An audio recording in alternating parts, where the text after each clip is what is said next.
Investigators say they often use ring camera footage as evidence, but now that they're not going to be able to request that footage, some law enforcement say they might as well go back to knocking door to door. Jen, if you didn't know, school bus drivers are wanted. Now, local school officials I spoke with say that they have been able to fill bus driver positions, even if it's just barely, but they call finding enough bus drivers a constant struggle. Throwing axes in Bedford County, I'm Brock Owens.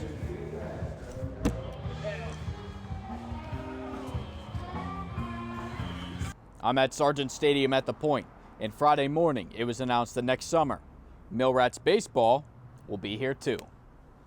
We have a couple hot days this Labor Day weekend, and some people are taking advantage by getting on the river, while others spend their day at the pool.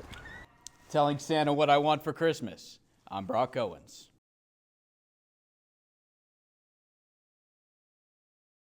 On Thursday, a press conference was held with officials announcing the remains of Jilly Tadero, found at a former home of Brian Giles in Johnstown. I see a lot of public response to this case and to the finding of her remains. I wish she would have known how many people cared. Several investigators say they knew Tadero on a first-name basis, meeting with her several times before her disappearance in December 2020, as they were looking to avoid a tragic incident. It's hard to feel any type of true satisfaction because we're finding a human being that has been murdered, certainly for no reason. The remains were found buried in a dirt room in the basement last Friday, officials say. To see those remains, I don't know that I can articulate how that feels. This remains an open investigation, and Tadero's death is now being ruled a homicide. This one hurts. It truly does. But we're not going to let that affect our decisions.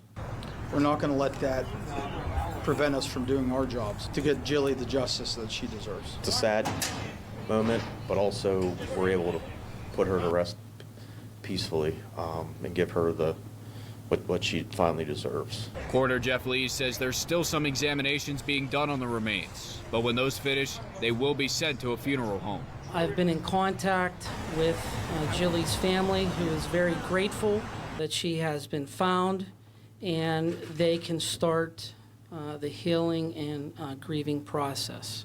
District Attorney Greg Niebauer also sending a message to the public about possibly seeing an abusive relationship. You know, we're sort of taught sometimes to mind our own business. There's times though when if you see something relative to someone else, make it your business, or make it law enforcement's business, frankly. That's our job. Could steelmaking be coming back to Johnstown? What could soon be a fully operational steel mill is right now just an empty building. We made a huge mistake in this country. We hollowed the place out. A great power needs steel. I don't understand how you would want to be a great world superpower, great economy, and not have steel. We need steel in this country. The announcement of a new federal bill proposed by California House Rep. Ro Khanna coming in Johnstown Friday morning.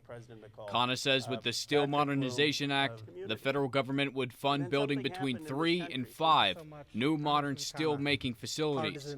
But how does this affect the Johnstown area? We're going to prioritize places that had steel plants which left. Which would make Johnstown a prime candidate for a steel mill if the bill is passed. This is not going to be a steel industry that looked like it did in the 1950s, but it is going to be a steel industry that looks like it should look like for this century. Officials say this includes making steel in a cleaner, more environmental friendly way, but still includes the local union jobs. When I asked Khanna about confidence moving forward with the bill, Khanna says this.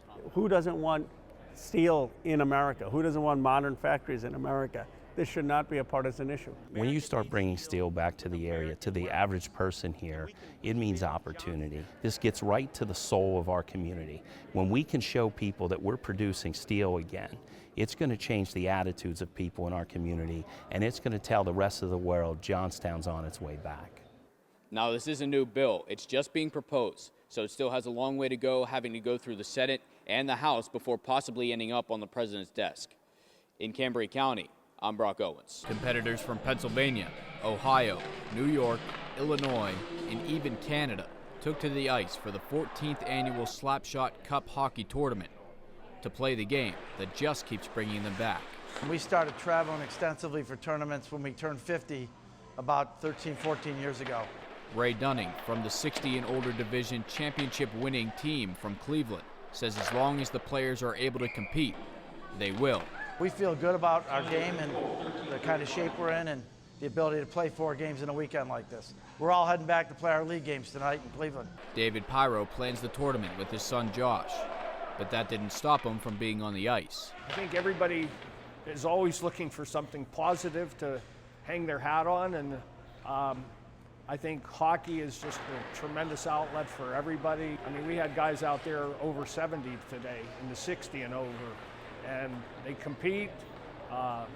They love the game, and that's why they keep playing. We didn't plan on playing hockey at this age, but since we were lucky enough to play a lot and still be healthy enough to play, we cherish it and we take care of ourselves. There was also a 4-team women's division in the tournament. It's been a blast.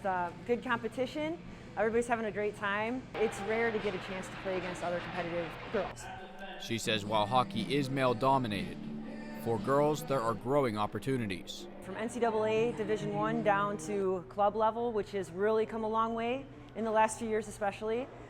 So, I mean, girls, go get it. I mean, there's a lot of opportunities for you out there. Investigators say shots were fired just after 12:30 Sunday morning in White Township. The incident happened about a mile away from the campus of Indiana University of Pennsylvania. It was the university's homecoming weekend, but authorities say the event was a private party, not a university-sanctioned event. State police say there are 9 victims, 2 of which are students at IUP. But all the victims are ages 18 to 23 years old, including a 22-year-old man from Pittsburgh that died in the shooting. Officials say 2 victims have been released from the hospital, but 6 others are still receiving care, one being an 18-year-old man that's in critical condition. According to authorities, no arrests have been made yet, but they believe the public is not at greater risk. Investigators say multiple firearms and shell casings were recovered. As you can imagine, this is a very complex and spread out crime scene that we continue to work through at this time. Thousands of pieces of evidence have been and continue to be collected. On scene, there are shoes and other items able to be seen that were left behind by people trying to escape. There were people running through that neighborhood. I will tell you that they exited that building in any way possible. People dove through windows, people ran through doors, ran through porch railings trying to get away from that scene. Authorities say as shots were being fired, state police arrived. In this matter, members of the Pennsylvania State Police literally ran towards the gunfire to render aid and protection for members of our community. Indiana County District Attorney Robert Manzi says the widespread support continues to pour in. Your support is felt. Please continue that support. And again, if you were there or if you know anything, it is incumbent that you contact the members of the state police and provide them with that information.